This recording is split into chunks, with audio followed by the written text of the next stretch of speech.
grande assunto da live. Vamos falar da questão que eu acho que vocês aqui querem ver, que é a questão do final de Dragon Ball. Vamos discutir um pouco o final de Dragon Ball.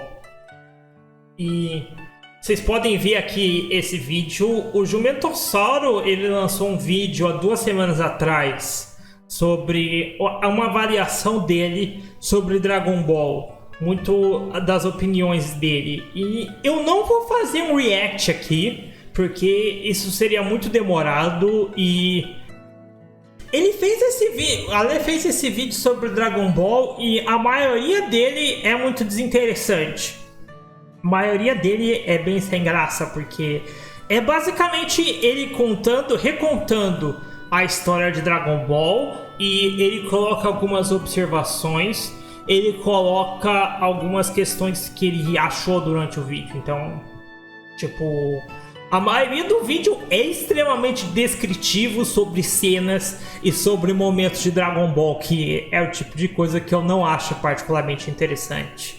Mas no final do vídeo, ele começou uma sequência sobre por que os 30 últimos capítulos de Dragon Ball são horríveis e eles estragam o mangá.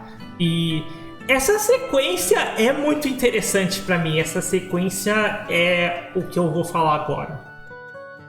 Pra começar, vamos deixar uma coisa clara sobre o vídeo do Ale. Tipo, eu não esperava em fucking 2022 eu ter que ver um vídeo do cara reclamando sobre regra de ressurreição de Dragon Ball, sobre personagens revivendo em Dragon Ball. Tipo, eu não esperava ter que ouvir isso. Tipo, um cara que em fucking 2022 ainda se importa com personagens reviverem em Dragon Ball, ainda diz que isso é uma merda, ainda diz que isso é um defeito do mangá, ainda diz que, nossa, isso arruinou as cenas das mortes, isso me fez perder o meu emoção com o mangá.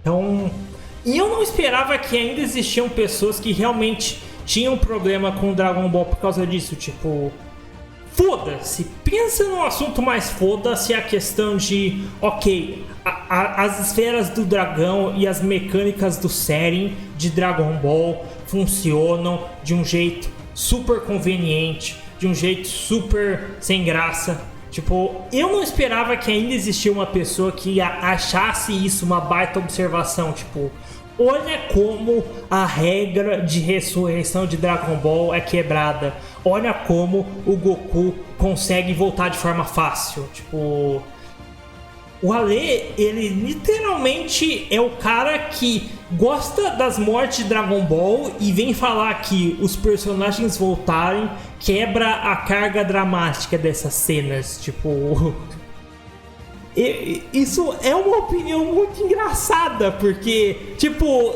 não existe regra consistente sobre ressurreição de Dragon Ball. Tipo, ele vem reclamar da questão de Goku e Vegeta voltarem pela segunda vez. Tipo, não existe regra consistente de ressurreição de Dragon Ball. Não existe lógica consistente de ressurreição de Dragon Ball.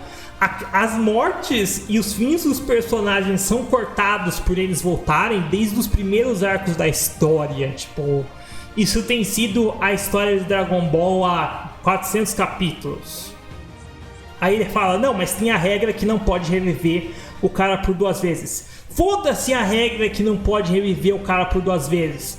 Dragon Ball quebrou essa própria regra uma dezena de vezes. Kuririn morreu 2 vezes, Chaozu morreu 2 vezes. Tipo, vários personagens já tiveram 2 mortes e voltaram. Tipo, se você é uma pessoa que olha as mortes de Dragon Ball e você só dá um peso dramático pra essas cenas por causa de, nossa, os personagens não vão voltar, tipo, você literalmente tá vendo Dragon Ball errado. Meu ponto aqui é, tipo, como ele chegou a essa posição que, nossa, o Vegeta e o Goku voltarem na saga Buu é um problema. Eu não entendo essa lógica, sinceramente. Mas na real, as mortes são merdas. As mortes de Dragon Ball são incríveis. Tipo, as mortes de Dragon Ball são incríveis. Tipo, Eu acho muito interessante que ele fala no vídeo, ok, o Goku e o Vegeta voltarem faz você perder o peso dramático e o significado da cena quando... Não, tipo, não faz perder nada do significado da cena. O fato do Vegeta se sacrificar, o sacrifício do Vegeta não é importante porque ele não vai poder mais voltar. O sacrifício do Vegeta é interessante. E é um momento muito foda porque ele representa um enorme crescimento pro personagem. Porque ele representa a cena do personagem finalmente vindo a colocar seu orgulho de lado, a colocar a questão de, nossa, eu preciso ser o príncipe dos Saiyajins, eu preciso ser o mais forte, eu preciso ser essa pessoa extremamente orgulhosa, extremamente cruel. É o momento do personagem colocando de lado as expectativas que ele e o mundo coloca nele, e um pouco orgulho, para salvar a sua família, para fazer a coisa certa. Então, a carga dramática e o peso da morte do Vegeta não depende nada de, nossa, será que o personagem vai voltar ou não? O Vegeta voltar pela regra, tipo, é engraçado, porque o Vegeta nem volta por quebra de regra, tipo, o Vegeta voltar pela... Plank falou, o Vegeta volta pela regra de um dia da vovó, da velha vidente, tipo... Essa é uma regra, sempre esteve estabelecida, sempre teve esse jeito de personagens voltarem por um dia. Então, tipo, não tem nada de errado com a questão do Vegeta voltar. Mas o que eu acho muito engraçado sobre esse vídeo é que ele não entende a narrativa e ele não entende por que o arco do Buu estava construindo. Eu acho muito engraçado essa questão de... Tipo, ele se pergunta, não, por que o Goku deixou o Gotenks e o Gohan lutarem? Tipo, ele questiona muito a lógica do Goku ele não ter destruído o Majin Buu.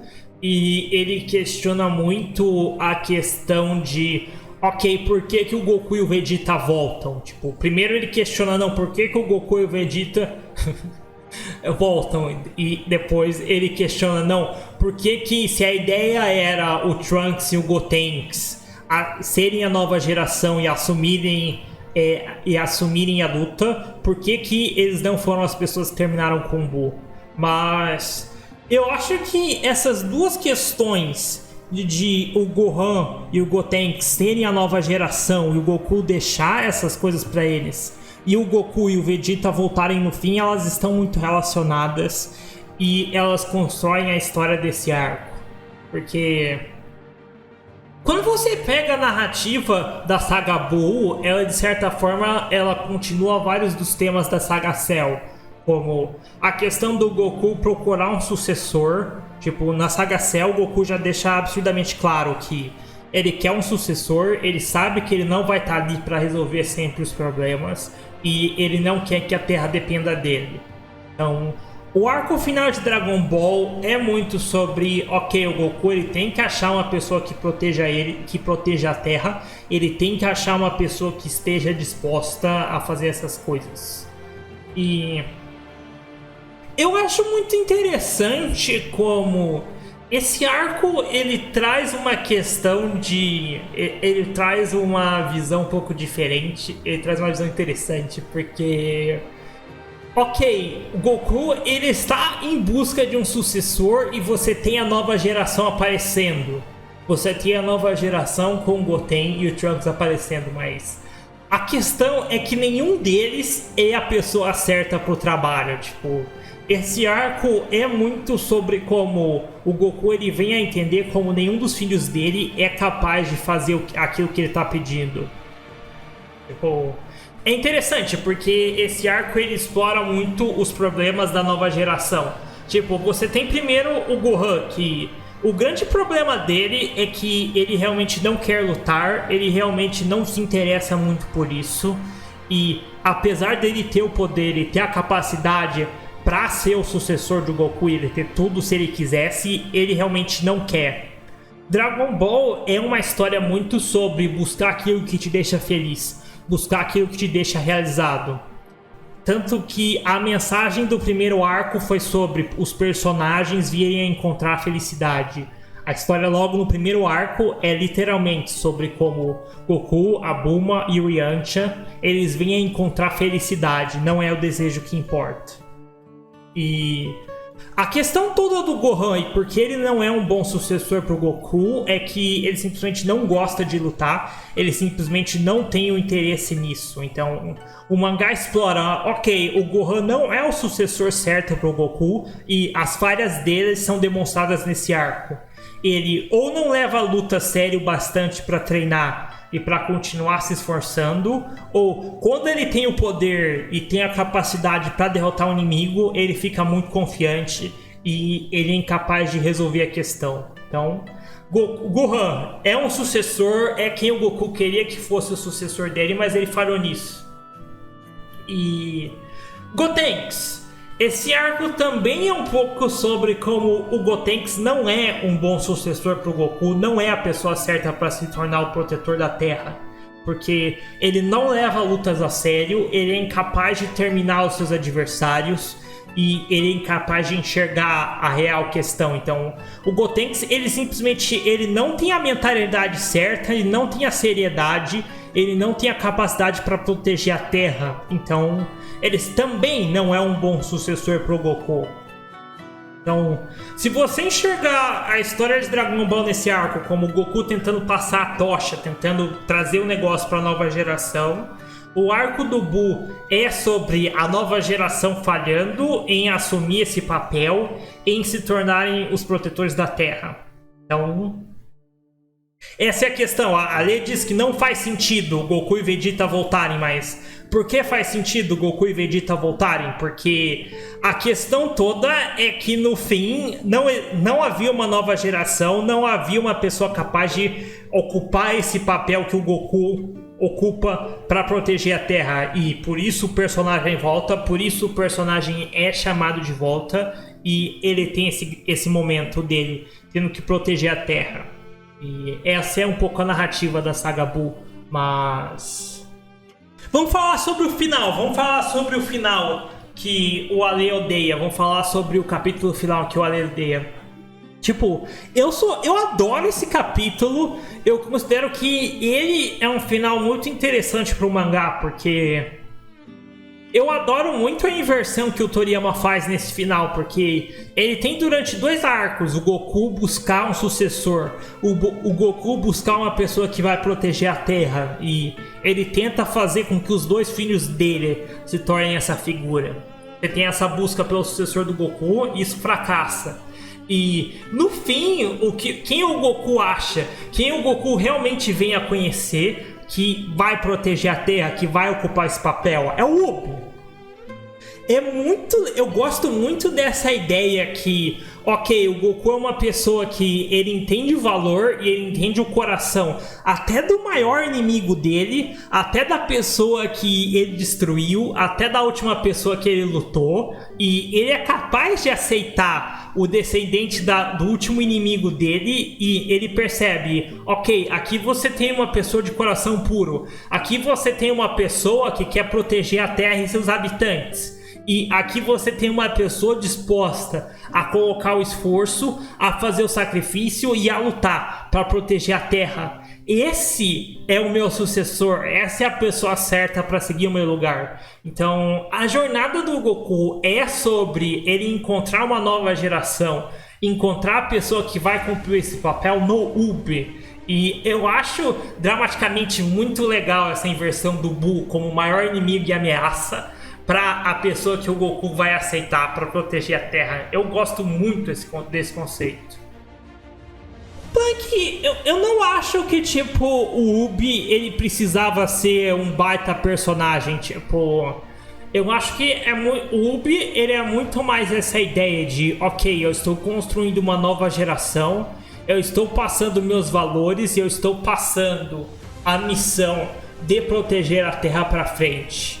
Então, eu acho que o Ubi, ele é muito mais um símbolo de esperança, um símbolo de deixar um legado, um símbolo de, nossa, eu encontrei um sucessor e alguém que vai fazer aquilo que eu fiz, do que ele propriamente ser um personagem e ser super interessante. Então, gosto do Ubi, acho essa conclusão perfeita. pro arco do Goku e pra questão dele buscar um sucessor. Mas esse nem foi o maior problema que eu tive com o vídeo do Ale, tá? Esse nem foi o maior problema que eu tive com o vídeo do Ale, porque ele tem a fucking coragem nesse vídeo de criticar o melhor momento do mangá. Ele tem a fucking coragem de criticar o momento do Vegeta reconhecendo que o Goku é o melhor, que esse momento pra mim é incrível pra mim. Esse momento pra mim é tipo, literal, você tem essa pessoa que eu acho que esse momento ele representa tanto a progressão do Vegeta que eu não consigo, nossa, eu fico muito, eu sempre perco nesse momento, porque a maioria das pessoas, elas gostam de pegar a questão de o Vegeta se sacrificar como o ponto final do personagem. Ok, ele colocou a família dele na frente, ele se sacrificou pela Terra, acabou o arco de personagem dele. Quando eu acho muito, o que eu acho interessante no sacrifício do Vegeta para matar o Majin Buu é que ele literalmente não alcançou absolutamente nada com esse sacrifício. O Majin Buu não foi morto, a ameaça não foi resolvida e ele não protegeu absolutamente ninguém com esse sacrifício. Tipo, ok, ele foi capaz de colocar o orgulho de lado, aceitar os sentimentos das pessoas ao redor dele, mas a questão toda do Vegeta que o mangá ainda está criticando com o sacrifício dele é que o Vegeta ainda tenta resolver, ainda tenta matar o Buu sozinho.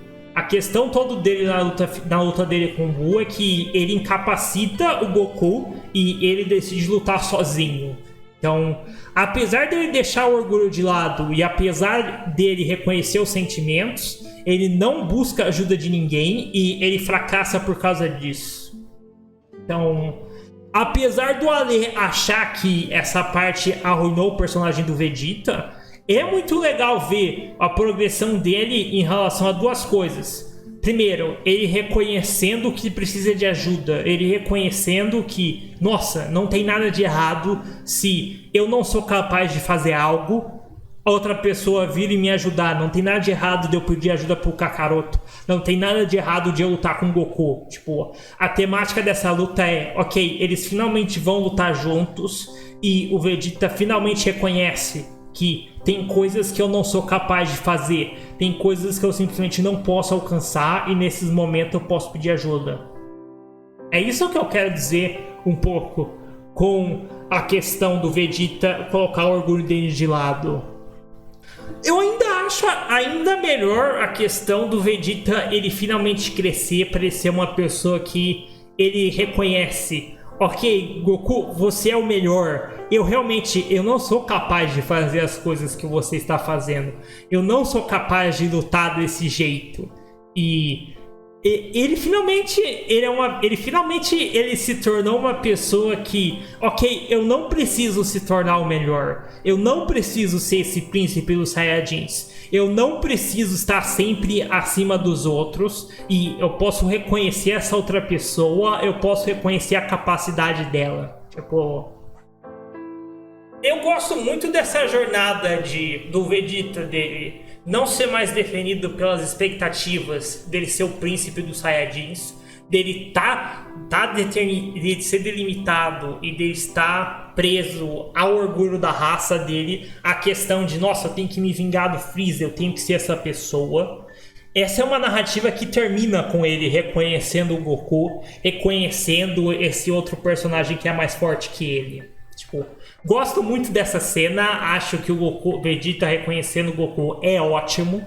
E o final do Vegeta é um negócio que eu acho muito interessante, porque a questão toda do Vegeta é que no fim ele é um pouco da mesma pessoa. Ele ainda quer se tornar o mais forte, ele ainda quer superar o Goku e ele ainda quer se tornar o melhor um dia. Mas ele finalmente se tornou uma pessoa dentro da história que ele reconhece, nossa, eu não posso machucar outras pessoas, eu não posso ferir outros seres se eu quero perseguir esses meus objetivos. E eu não posso colocar esse meu orgulho, essa minha necessidade de ser superior, de uma forma tão destrutiva, de uma forma que isso limita quem eu sou. Então, eu acho muito legal essa narrativa sobre o Vegeta. Ele vir a se tornar uma pessoa que busca o mesmo objetivo, mas de uma forma mais saudável e que realmente venha a aceitar: nossa, o Goku está acima de mim agora, mas no futuro eu posso superar ele e eu posso me tornar o vencedor um dia. Então, eu gosto muito dessa progressão do Vegeta pra chegar nesse caminho, mas... Então, tipo, sobre o vídeo do Ale, o que eu tenho pra falar é isso, tipo... Ele fala, nossa, o Vegeta foi arruinado, a reta final da saga do Buu não faz qualquer sentido, tipo... Mas ele não está disposto a entender as jornadas dos personagens...